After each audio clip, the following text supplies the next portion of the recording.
வணக்கம் மக்களே, welcome to பிம்போம் story box. இன்னைக்கு நம்ம சேனல்ல கேட்க போற சிறுகதையின் தலைப்பு ஆத்மா. வாங்க கதையை ஸ்டார்ட் பண்ணலாம்.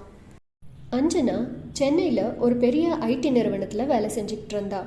ப்ரொமோஷனோட டிரான்ஸ்ஃபரும் கிடைச்சதுனால அவள் அம்மா அப்பாவோட ஹைதராபாத்துக்கு போக வேண்டியதாச்சு.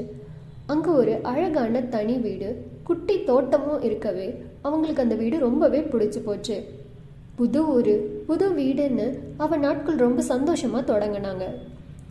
அந்த வீட்டுக்கு போன புதுசில் அஞ்சனாவுக்கு சில ராத்திரிகள் தூக்கம் வரவே ரொம்ப கஷ்டப்பட்டா. ஆனால் அதுவே மாதக்கணக்காக தொடர்ந்ததும் அஞ்சனாவோட உடல்நிலை பாதிக்க ஆரம்பிச்சுது. அடிக்கடிக்கு ஜுரம் வந்தது. ஒன்று மாற்றி ஒன்றுன்னு உடம்புல ஏதாவது பிரச்சனைகள் வந்துக்கிட்டே இருந்தது.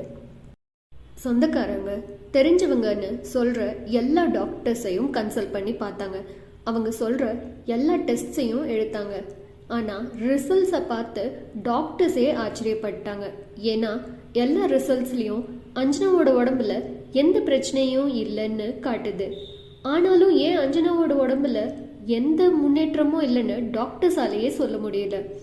ரொம்பவே மனசு சோர்ந்து போன அஞ்சனாவோட அம்மாவும் அப்பாவும் அன்னைக்கு அவங்க தெருவில் இருக்க ஒரு கோவிலுக்கு போகலான்னு அஞ்சனாவை கூப்பிட்டாங்க. ரொம்பவே சோர்வாக இருந்த அஞ்சனா, இல்லைம்மா, நான் கொஞ்ச நேரம் அப்படியே சோஃபாவில் ரெஸ்ட் எடுத்துட்டு டிவி பார்க்குறேன், நீங்கள் போயிட்டு வாங்கன்னு சொன்னான். அம்மா அப்பா கோயிலுக்கு கிளம்புனதும் டிவியை ஆன் பண்ணிட்டு சோஃபாவில் சாஞ்சி உட்காந்த அஞ்சனாவோட காதில் யாரோ தீனஸ்வரத்தில் கஷ்டப்பட்டு இரும்புற மாதிரியும் மூச்சை விடவே ரொம்ப சிரமப்படுற மாதிரியும் சத்தம் கேட்டது. முதல்ல பக்கத்து வீட்டில் இருந்து தான் வந்ததுன்னு நினைச்சா. கொஞ்ச நேரம் பின்ன அவளோட ரூம்ல இருந்து அந்த சத்தம் கேட்குற மாதிரி இருக்கவே ரொம்ப பயத்தோட ரூம் பக்கம் சில எட்டுக்களை எடுத்து வச்சா. ரூம்குள்ள எட்டி பார்த்தவளோட கண்கள் அப்படியே பெட்ல நிலக்கொத்தி நின்னுச்சு. ஏன்னா அவ பெட்டில் ஒரு 45 வயசு மதிக்கத்தக்க ஒரு ஆணோட உருவம் ரொம்பவே கஷ்டப்பட்டு திரும்பி படுத்ததை பார்த்து மொத்த தைரியமும் போய் பயத்துல உயிர் போற மாதிரி அலர்னான். அந்த நேரம் சரியா வீட்டுக்கு வந்த அம்மா அப்பாவோட காதுல அஞ்சனாவோட அலறல் சத்தம் கேட்க வேகமா வீட்டுக்குள்ள ஓடினாங்க. தரையில விழுந்து ரூமை பார்த்து அலறிக்கிட்டு இருந்த அஞ்சனா பக்கத்துல போய் அவளை எழுப்பி தைரியம் சொல்லி தண்ணி கொடுத்து ஆஸ்வாசப்படுத்தி என்ன நடந்துச்சுன்னு கேட்டு தெரிஞ்சுக்கிட்டாங்க. உடனே அஞ்சனாவோட அப்பா ரூமுக்குள்ள போய் லைட் போட்டு எல்லாத்தையும் செக் பண்ணி பார்த்தாரு. ஆனா அவர் கண்ணில் அஞ்சனா சொன்ன மாதிரி எதுவுமே தென்படலை.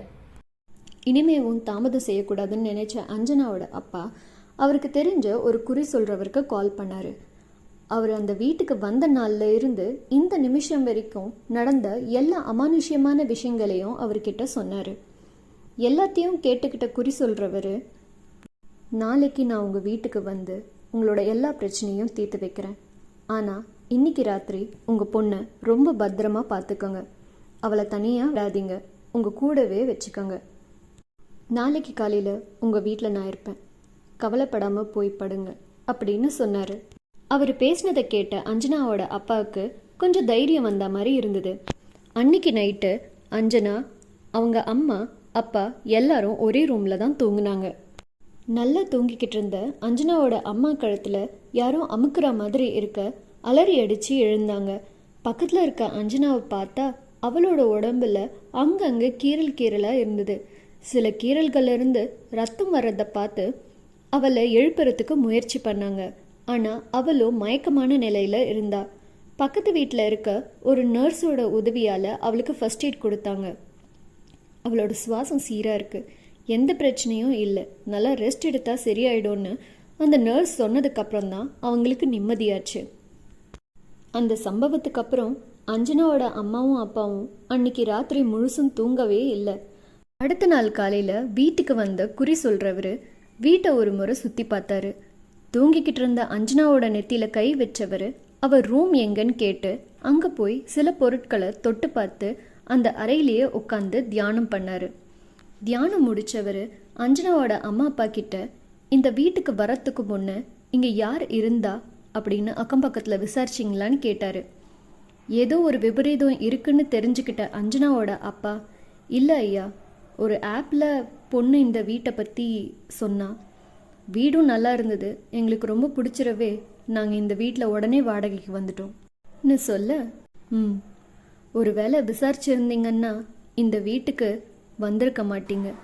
ஏன்னா இந்த வீட்டில் இருந்த ஒரு ஜீவன் நோயில் அவஸ்தைப்பட்டு இறந்து போயிருக்கு. அதோட ஆத்மா சாந்தி கிடைக்காம இங்கே தான் அலைஞ்சிக்கிட்டு இருக்கு. உங்கள் பொண்ணை காப்பாற்றணும்னு நினச்சிங்கன்னா இந்த வீட்டை உடனே காலி பண்ணுங்க, எல்லாம் சரியாயிடும். இல்லை செத்தும் நிம்மதி இல்லாமல் அலையிற அந்த ஆத்மாவுக்கு உதவி பண்ணணும்னு நினச்சிங்கன்னா அந்த ஆத்மாவோட சொந்தக்காரங்க எங்கே இருக்காங்கன்னு விசாரித்து ஒரு சாந்தி பூஜை பண்ண சொல்லுங்கள். அந்த புண்ணியமும் உங்கள் குடும்பத்தை வந்து சேரும் அப்படின்னு ஒரு தீர்வை சொல்லிட்டு அவங்க குலதெய்வ விபூதியை கொடுத்துட்டு கிளம்புனாரு. அஞ்சனாவோட அப்பா அவரால் முடிஞ்ச வர அந்த தெருவில் இருக்க எல்லார்கிட்டையும் அந்த வீட்டில் யார் இருந்தாங்க, அவங்களுக்கு என்ன ஆச்சு, இப்போ அவங்க எங்கே இருக்கிறாங்கன்னு எல்லார்த்தையும் விசாரிச்சாரு. கடைசியில் அவருக்கு தெரிய வந்தது ஒன்று தான். அந்த வீட்டில் ஒரு ஹஸ்பண்ட் அண்ட் ஒய்ஃப், ஒரு பையன் ஒரு பொண்ணுன்னு இருந்திருக்காங்க.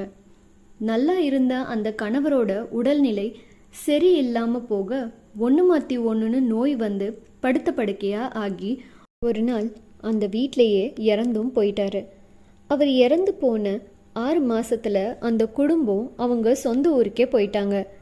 எந்த விதத்துலேயும் அந்த ஃபேமிலியை தொடர்பு கொள்ள முடியாதுன்னு தெரிஞ்சுக்கிட்ட அஞ்சனாவோட அப்பா அந்த வீட்டை காலி பண்ணலான்னு முடிவு பண்ணார். மனசு கேட்காம கிளம்புறதுக்கு முன்னாடி அஞ்சனாவை வச்சு ஒரு சாந்தி பூஜை பண்ணார்.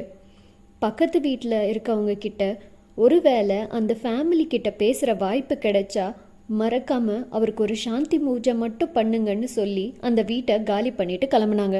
புது வீட்டுக்கு போனதுலேருந்து அஞ்சனாவோட உடல்நிலையில் நல்ல முன்னேற்றத்தை பார்த்த அம்மாவும் அப்பாவுக்கும் ரொம்பவே சந்தோஷமாச்சு. நடந்தது எல்லாம் ஏதோ ஒரு நல்லதுக்காகன்னு நினச்சாங்க.